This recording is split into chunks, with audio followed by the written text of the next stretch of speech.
Nation Speaks Clock. Nation Speaks, your Baltimore Ravens podcast, where we talk about the best team in NFL history. If you're a Ravens fan, I am a huge Joe Flacco fan. Wise Usher once said, "Situations will arise in our lives." I'm talking about shut down. Like you're not throwing on Jimmy Smith. Joe is criminally underrated. Lock him up in cuffs, criminally underrated. Lamar's put this team as a top 5 offense for the first time in 20 years. Got the arm talent. Jay Cutler had it too. I don't care about this argument against total TDs and all this. Oh, you want to talk about defense? Oh, until next time.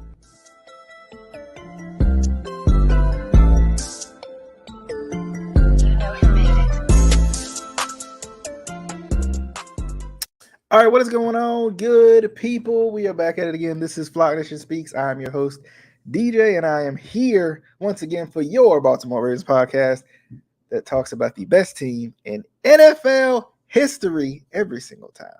If you're a Ravens fan, of course, and especially if you like the running backs. Okay, look.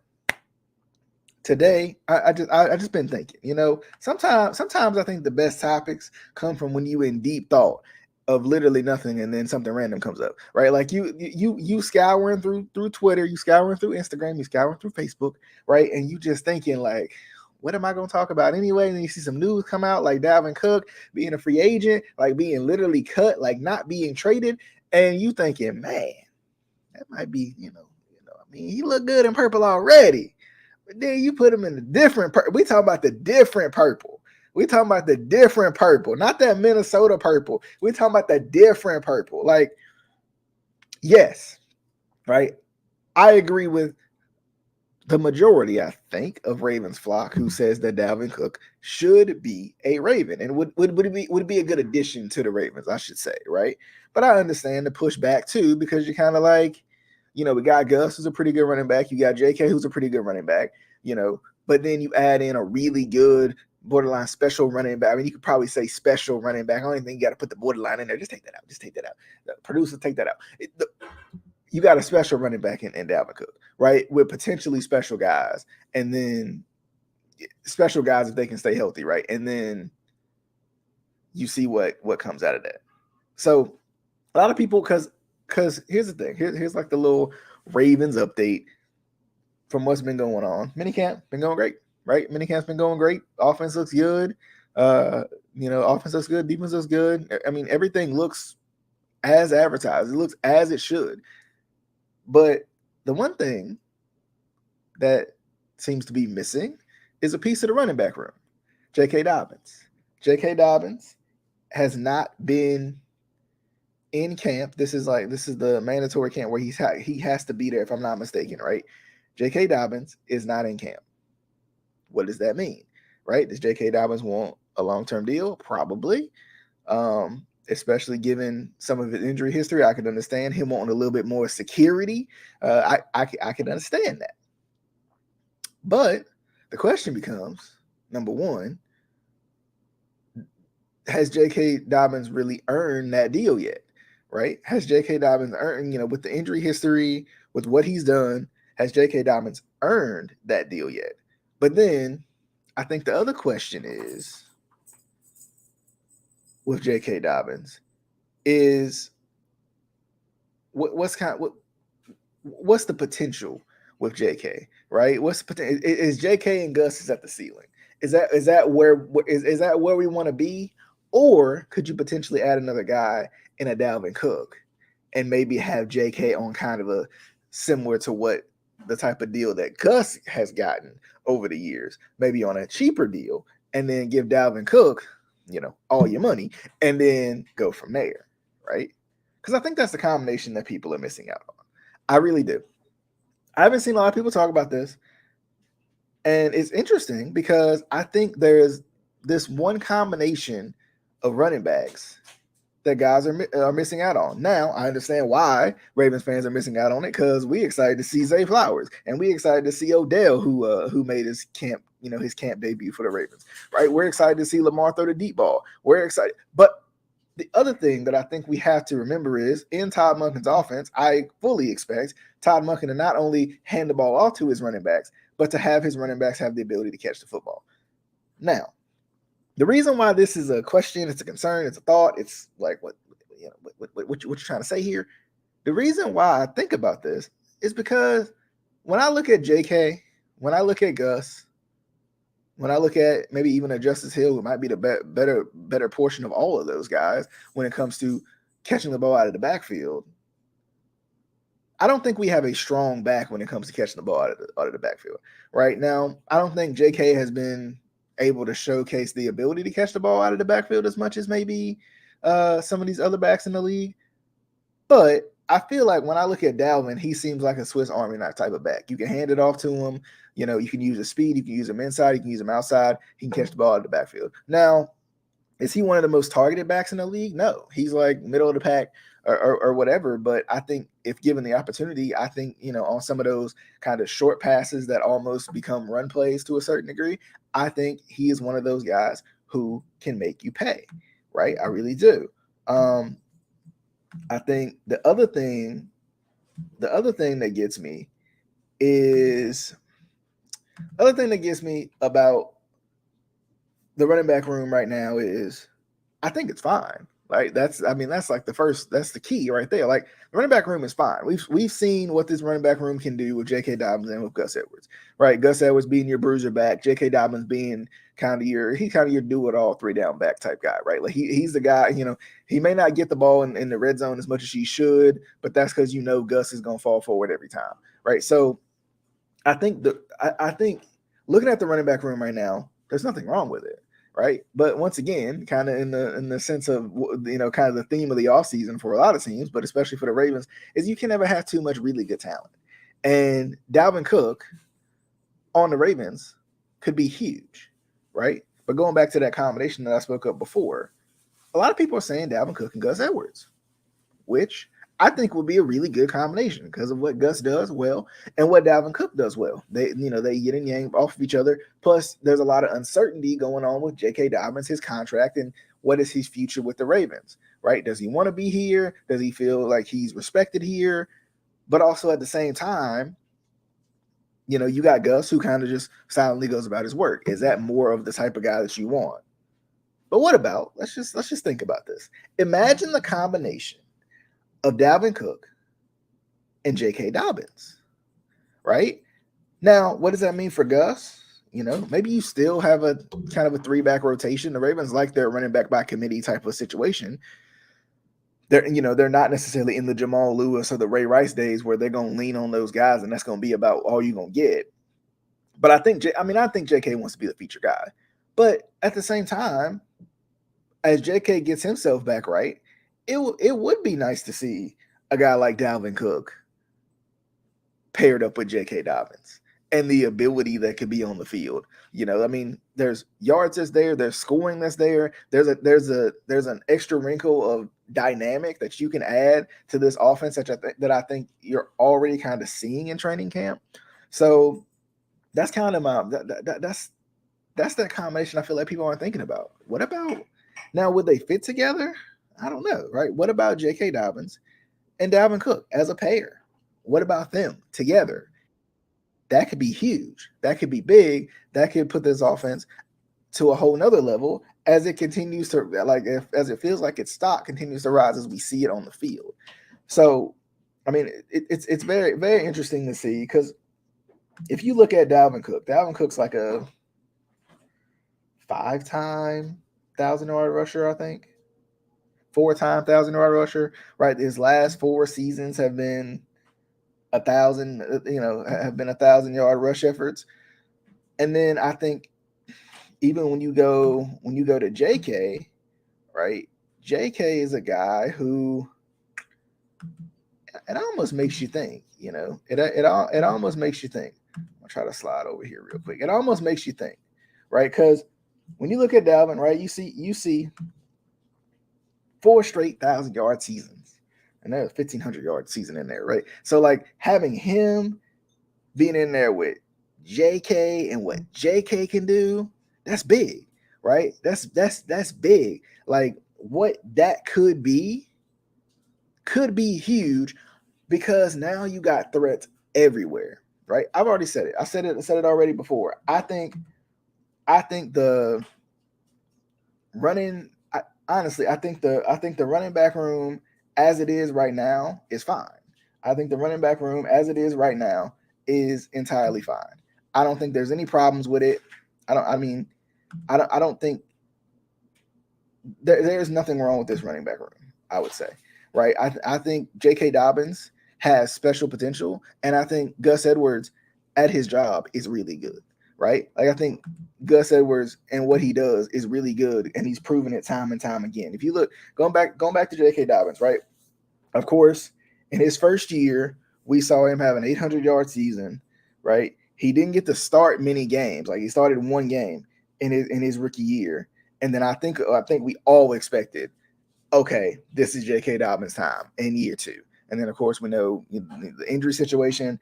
And then in 2022, he wasn't even healthy, right? In 2022, J.K. Dobbins wasn't even healthy. He wasn't even 100% yet.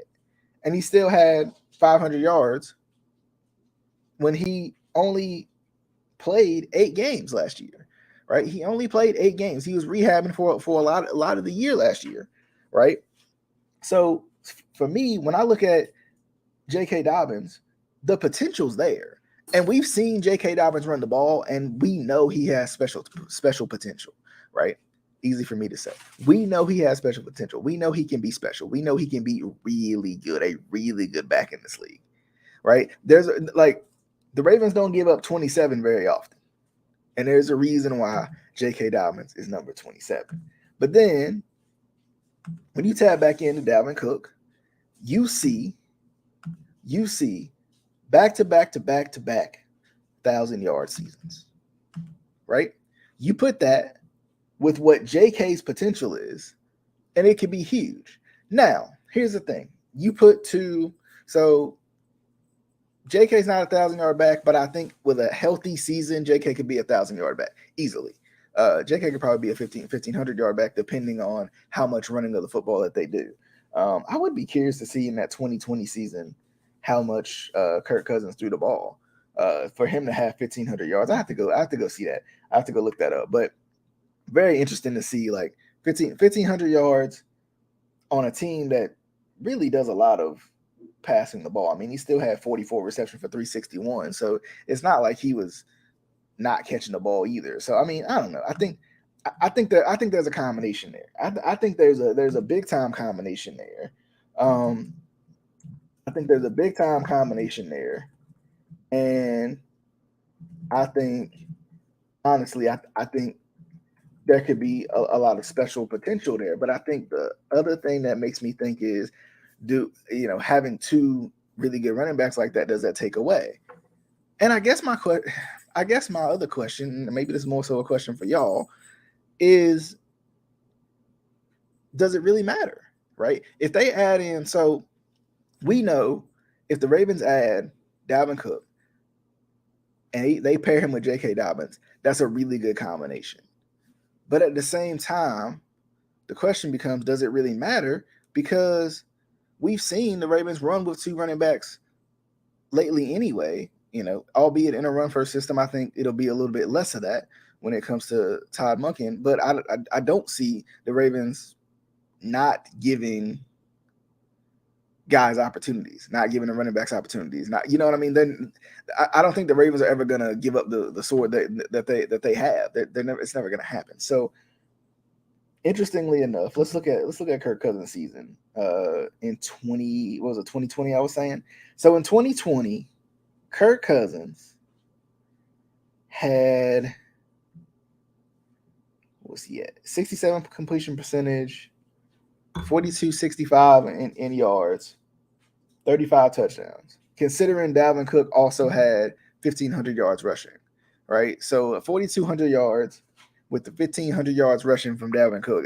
And that's why I wanted to even just prove it to myself that bringing in Dalvin Cook does not hurt the Ravens. Because I think a lot of people are going to say, well, you bring in Dalvin Cook, that could hurt the passing game, but you just add another threat to the game. whether it be to the receiving game or whether it be to the rushing game. And then you have JK do what JK is going to do too. And plus, there's a little bit of uncertainty with JK right now. And because of that uncertainty, if he's not showing up to camp for probably wanting a contract more than likely, then Dalvin Cook becomes a really good option. And then if you add JK on top of that, I mean, it's even better, right? It's even better. So I don't think adding Dalvin hurts the Ravens by no means, right? I don't think adding Dalvin hurts the Ravens by no means, but we'll see if that actually happens because, as always, there's plenty of teams out there that want to acquire Dalvin Cook's services. Now, last thing I want to talk about real quick is training camp, right? What's been going on with training camp?